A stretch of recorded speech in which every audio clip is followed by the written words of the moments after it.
Hey, welcome to episode 81 of Credit 101. In this episode, I want to talk to you guys about the 5 reasons why your student loans could be canceled. So, if you, like me, don't want to really pay them, you trying to figure out other options to get rid of your student loans, then let me tell you a few things that you all can do further research on to figure out what you can do to cancel your student loans. So, first of all, if you guys went to a school and it closed before you was able to finish your program, then that is a reason why you can actually cancel your student loans.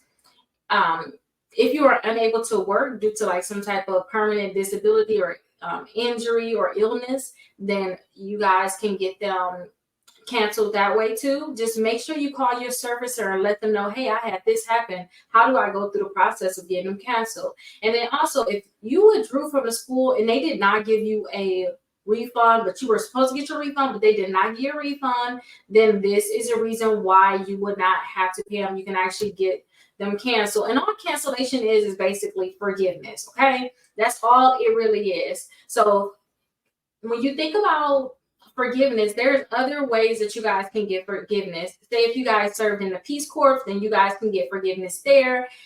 If you guys are helping those certain populations that are more needy or lower income, like sometimes teachers and things like that, they have special programs for forgiveness. So definitely look into that. Or even if you guys serve in the military, these are the different reasons why you can get your student loans canceled or forgiven. And if you guys have further questions, please look on your credit reports, figure out who your servicer is, call them and say, hey, this is our situation. What can I do about it? Especially if I told you something here and you had it going on, you can ask them exactly what you can do about it. But let's go on to the next episode and figure out what else you guys can do about your student loans.